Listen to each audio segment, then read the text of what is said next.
চীন মিয়ানমার বাংলাদেশ অর্থনৈতিক করিডোর নিয়েও বেশ আলোচনা আছে। আমি তার সঙ্গে আরেকটি প্রশ্ন যোগ করতে চাই। বাংলাদেশ কি আসলে বহুমুখী পররাষ্ট্রনীতির দিকে অগ্রসর হচ্ছে কিনা আপনার কাছে কি মনে হয় বা কি করা উচিত? দেখেন, বহুমুখী ধারণাটা প্রাসঙ্গিক হতে পারত যদি বাংলাদেশ জিওপলিটিক্যাল টার্মসে এইভাবে ভারত দ্বারা তিন দিকে বেষ্টিত না থাকতো।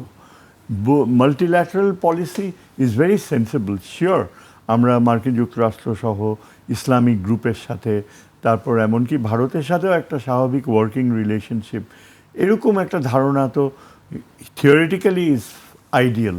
কিন্তু দেখেন, প্রত্যেকটা দেশ যাদের জিওপলিটিক্যাল লোকেশন, ভূরাজনৈতিক লোকেশন ভালনারেবল, দক্ষিণ পূর্ব এশিয়া বলেন বা মধ্যপ্রাচ্য, তাদের কিন্তু পেরেন্ট অ্যালাই বলে একটা কথা রয়েছে। পেরেন্ট মিত্র, সামরিক মিত্রতা। আজকে দেখেন, এই যে কাতার, সৌদি আরবিয়া, এরা এই গত যুদ্ধে আমেরিকার betrayal and support for Israel, তা সত্ত্বেও যে তারা কিন্তু এখনও মার্কিন যুক্তরাষ্ট্রের সাথে যে মিত্রতার বন্ধন, সেখান থেকে এখনও বের হওয়া নিরাপদ মনে করছে না।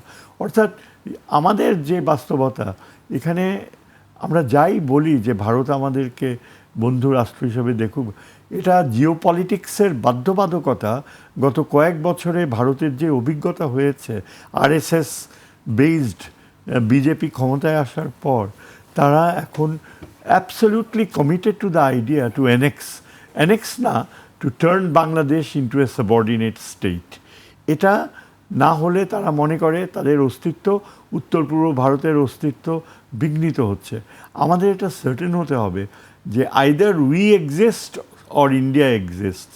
আমরা এটা হয়তো আমাকে বলতে গেলে এক্সপ্যানশনিস্ট মনে হবে, কিন্তু আমি মনে করি যে ভারতকে আমাদেরকে গিলে ফেলা থেকে যদি ঠেকাতে হয়, কারণ দেখেন, ইন্ডিয়া কিন্তু কোনো কিছুই মেনে নেয় না। এখানে চায়নার ইনভলভমেন্ট নর্থ আমাদের উত্তরবঙ্গে, ডেভেলপমেন্ট ইনভলভমেন্ট, তারপর চায়নাকে ইকোনমিক জোন দেয়া, এগুলো নিয়ে ভারত এমনভাবে হইচই করে যেটা আগে আমরা কখনো দেখিনি।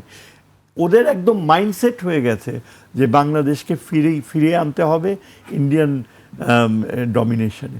এই কারণেই কিন্তু আমি বলি যে 5 বছর আগে কিন্তু এই কথা আমি বলতাম না, এমনকি 3 বছর আগেও আমি এই কথা বলতাম না যে চায়নাকে সর্বাত্মক সামরিক মিত্র হিসাবে আমাদের গ্রহণ করতে হবে। চায়না, আপনি যেটা বললেন যে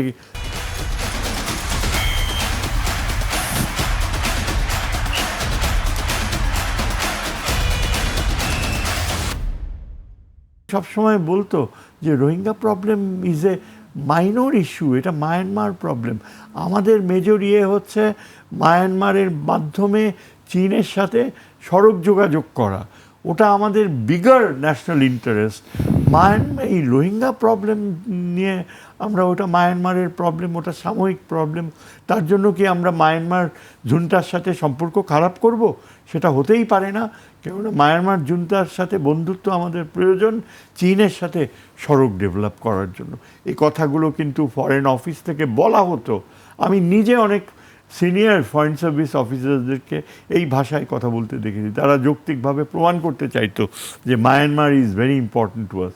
যাই হোক, সেটা তো আর সেরকম হয়ে ওঠেনি। মায়ানমার আমাদের বিপক্ষে ভোট দিয়েছে জেনারেল অ্যাসেম্বলি ইলেকশনসে। মায়ানমারের প্রেসিডেন্ট ভারতে গিয়েছে এবং সর্বাত্মকভাবে ভারতের সাথে সহযোগিতার আশ্বাস দিয়েছে। কিন্তু একটা বিষয় সত্যি, যে মায়ানমারের সাথে ভারতের কোনো সাবস্টেন্টিভ রিলেশনশিপ হওয়াটা সম্ভব না। কেননা মায়ানমার হচ্ছে চায়নার নিয়ন্ত্রণে। মায়ানমারের আরাকান আর্মি, চীন আর্মি, এগুলো সব চাইনিজ ওয়েপন্সে চলে।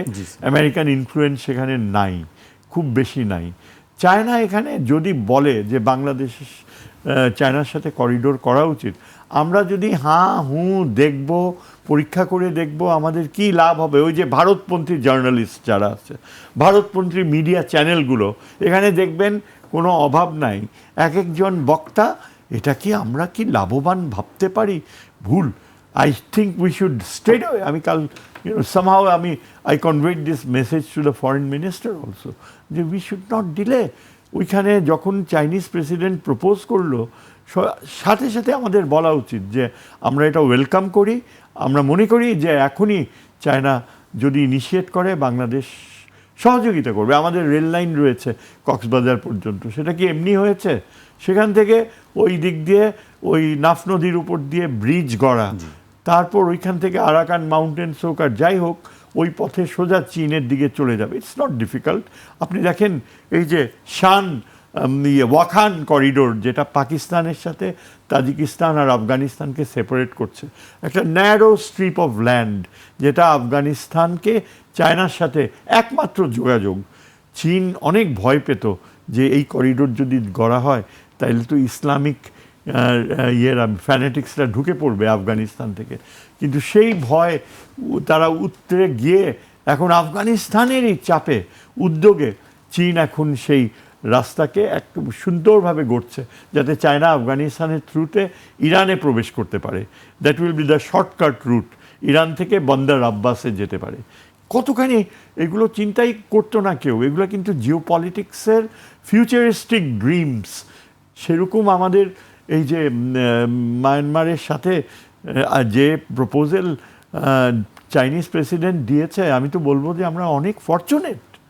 এটা আমাদের কপাল, আল্লাহ তাআলার ব্লেসিং যে চায়নার প্রেসিডেন্ট এই প্রপোজাল দিয়েছে। কেননা মায়ানমারের ভিতর থেকে কিভাবে যাবে, কীভাবে সিকিউরিটি এনশিওরড হবে, সেখানকার সিভিল ওয়ারের বাস্তবতা ওই লাইন যোগাযোগকে থাকতে দেবে কিনা সেটা চায়নার চিন্তা। চায়না উইল এনশিওর যে the link is totally secure. এবং চাইনিজরা তখন বাধ্য হয়ে মায়ানমারে আরও বেশি করে সেখানে পিস ইনিশিয়েটিভস নেবে, এমনকি রোহিঙ্গাদের ব্যাপারেও এটা আমাদের ফরেন পলিসি ডাইনামিজম প্রজেক্ট করবে। আর সবচেয়ে বড় কথা, ভারত রাগে কাঁপতে থাকবে, কেননা ভারত চেয়েছিল যে এশিয়ান হাইওয়ে হবে, মায়ানমার ভারতকেও ইনক্লুডেড হবে, কিন্তু ভারতকে নিয়ে কোনো কিছু সম্ভব না আমাদের করা। ভারতকে নিয়ে স্বপ্ন দেখা মানে আত্মহত্যা করা। দেখেন সার্কের কী অবস্থা হয়েছে। আর ভারত আমাদের কোনো দিনও অ্যালাউ করবে না চীনের সাথে ওই রাস্তা হোক, সেখানে ভারত একবার ঢুকলে খালি ডিলে করবে। সুতরাং এই যে গড গিভেন ব্লেসিং এই করিডোর, এটার ব্যাপারে আমরা অবিলম্বে চাইনিজদের সাথে যোগাযোগ করে আমরা কি করতে পারি, আমাদের পক্ষে কক্সবাজার থেকে রেলওয়ে লাইন আপনার টেকনাফ বর্ডার পর্যন্ত টেকনাফের নদী কিভাবে বাস্তবায়ন করা যায়, এই সব বিষয় নিয়ে এখনই চায়নাকে বলা উচিত যে আপনারা ইমিডিয়েটলি কাজ শুরু করে দিন।